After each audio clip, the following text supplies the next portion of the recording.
সবুজ রঙের এই বড়িটি বানানো যেমন সোজা, তেমনি এটি খেতেও দুর্দান্ত স্বাদের। এইভাবে বড়ি বানিয়ে আপনারা সারা বছর সংরক্ষণ করতে পারবেন। নমস্কার বন্ধুরা, আমি বিথিকা চলে এসেছি রান্নাঘরে একটি নতুন রেসিপি নিয়ে। এই রেসিপি বানানোর জন্য আমি প্রথমে নিয়ে নিচ্ছি কিছুটা মটরশুঁটি। মটরশুঁটিগুলোর খোসা ছাড়িয়ে দানাগুলো আমি বের করে নিয়েছি। এরপর নিয়ে নিয়েছি আমি মুগ ডাল জল দিয়ে আমি খুব ভালোভাবে ধুয়ে নেব।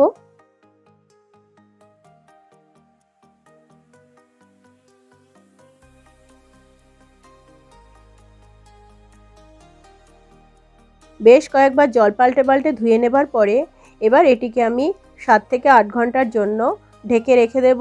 7-8 ঘন্টা পরে দেখুন বন্ধুরা, ডালগুলো অনেকটা ফুলে গেছে। ডাল আমি আরেকবার জল দিয়ে ধুয়ে নিয়েছি। এরপর জল ঝরানো ডাল আমি একটি মিক্সিং জারের মধ্যে দিয়ে দিচ্ছি। সামান্য একটু জল দিয়ে দিলাম। এরপর আমি এটি মিক্সিতে বেটে নিচ্ছি।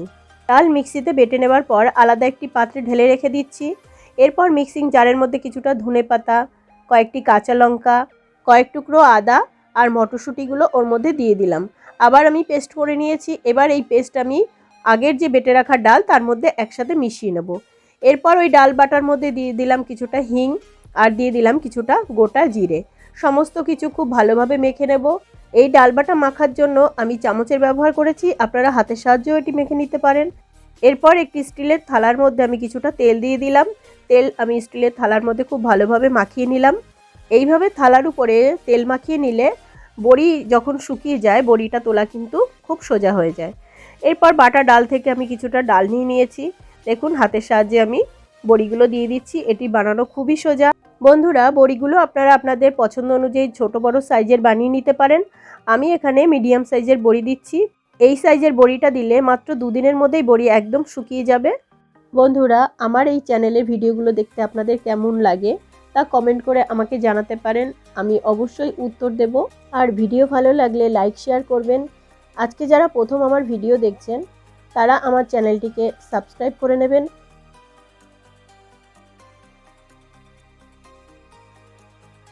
এরপরে আমি আরেকটি থালাতে বড়ি দিচ্ছি।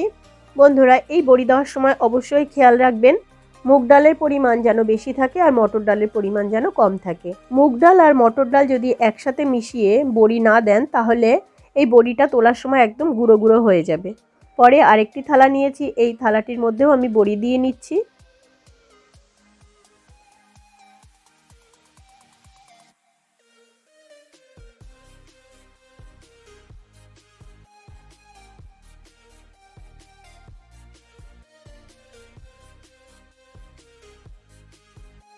সমস্ত বড়ি দেওয়া হয়ে গেছে। দেখুন বন্ধুরা, দেখতে কত সুন্দর লাগছে। এবার এই বড়িগুলো আমি রোদ্দুরে দিয়ে দেবো শুকোনোর জন্য। এবারে এক একটি থালা নিয়ে আমি রোদ্রে দিয়ে দিচ্ছি।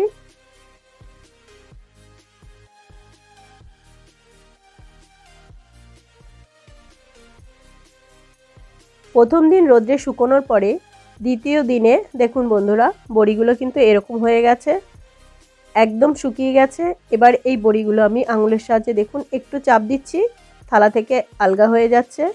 এইভাবে করে সমস্ত বড়ি আমি তুলে নিচ্ছি।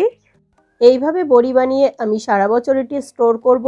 আপনারাও এইভাবে এই বড়ি যে কোনো সবজিতে বা যেভাবে আপনাদের বড়ি খেতে ভালো লাগে সেইভাবেই এটি আপনারা রান্না করে খেতে পারেন।